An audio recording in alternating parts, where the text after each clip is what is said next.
لقنتني يا مالك الألفاظ وبيت رقيبك لباسا تطيل آيات الكتاب يغني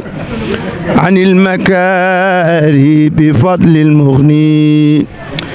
إن تلاوة الكتاب صرفت لخير ضري الإله فانصرفت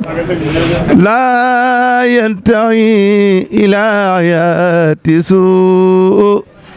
بسون ربي ولا مسيء يقود للكتاب ما يسر بلا نهاية ولا أخطر يسر عمري رسول الله عليه تسليمات مغسلاي ملكني القرآن رب العالمين وخاده لي الأمين والأمين نفاني النافع نفا فاقا وخاد للإكرام والوفاق قمة خير العالمين سلبت لي الكرامات ما فانسلبت يقودني قود الكرام جيم ولسوى نو انتهى رجيم رديان الله والرسول وآل بدر واتاني سول فاست حياتي ببقاء الله مع الكتاب والرسول الله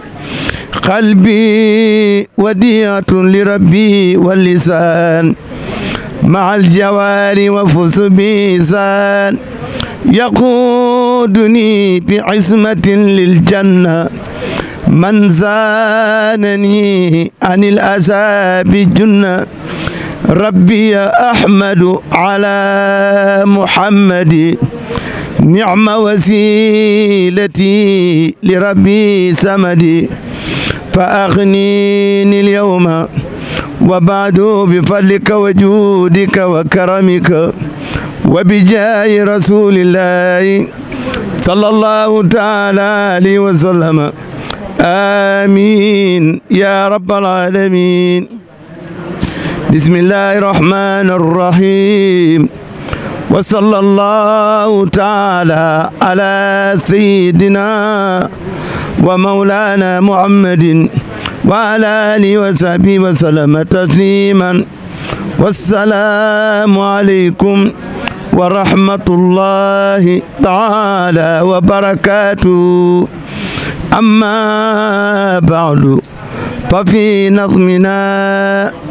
مسالك الجنان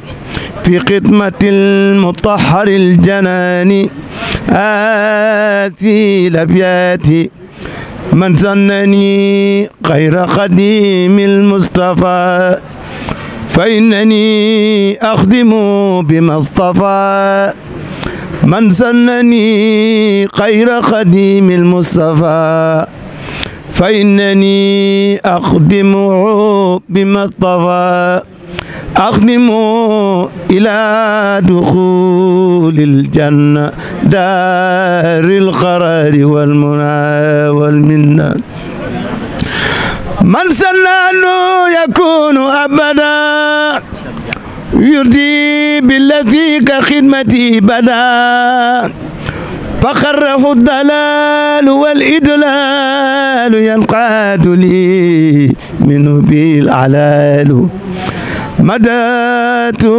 قبل لدى l'imbarwali. C'est une chaîne de référence Canal Actu moo buy tuuram ci wàllu actualité en temps réel bu ngeen bëgg a tey xibaar bu wóor xibaar yu nu saytu ba mu leer nañ mu doon société politique religion développement économie culture léppay leer fii ci Canal Actu mooy seen canal d'information bi gën a mag gaaw leen gaaw ngeen abonné bës leen cloche bi su ko defee ngeen doon membre ba faw ak Canal Actu ay xibaar yu nu saytu.